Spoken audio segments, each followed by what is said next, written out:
Friends, કેમ છો? આજે આપણે બનાવીશું તરબૂચનું જ્યુસ। ઉનાળાની ગરમીમાં તરબૂચનું જ્યુસ પીવું શરીર માટે ખૂબ જ ફાયદાકારક હોય છે। તો ચાલો તરબૂચના જ્યુસની રેસીપી જોઈ લઈએ। તરબૂચનું જ્યુસ બનાવવા માટે મેં પહેલાં 1 બાઉલ જેટલા તરબૂચના ટુકડા કરી લીધા છે। તો તરબૂચના ટુકડાને આપણે મિક્સર જારમાં લઈ લઈશું। તમે આ જ્યુસ બ્લેન્ડરની મદદથી પણ બનાવી શકો છો। સાથે જ આપણે તેમાં 8 થી 10 નંગ ફુદીનાના પાન ઉમેરીશું। ફુદીનાનો ટેસ્ટ આ જ્યુસમાં ખૂબ જ સરસ લાગે છે। અડધી ચમચી મરી પાવડર, 1 ચમચી ખાંડ અને અડધી ચમચી સંચર પાવડર નાખી મિક્સરમાં સારી રીતે ક્રશ કરી લઈશું। તો મેં તરબૂચને મિક્સરમાં ક્રશ કરી લીધું છે। હવે આપણે તરબૂચના જ્યુસને ગળણીથી ગાળી લઈશું। તરબૂચનું જ્યુસ ગાળવું ખૂબ જ જરૂરી છે, જેથી તેના બિયા અલગ થઈ જાય।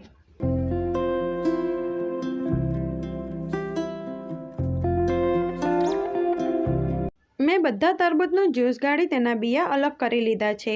હવે આપણે જ્યુસને ફ્રીજમાં ઠંડુ થવા મૂકીશું। લગભગ 1 કલાક પછી તમે જોઈ શકો છો જ્યુસ સરસ ઠંડુ થઈ ગયું છે। તો તેને સર્વ કરી લઈશું।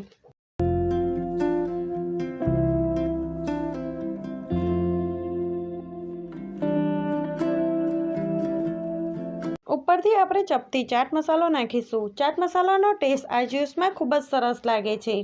તો માત્ર 2 જ મિનિટમાં ઉનાળાની ગરમીમાં ઠંડક આપતું તરબૂચનું જ્યુસ પીવા માટે બિલકુલ તૈયાર છે। ફ્રેન્ડ્સ, રેસીપી સારી લાગે તો મારી ચેનલને સબસ્ક્રાઈબ કરજો। Thanks for watching.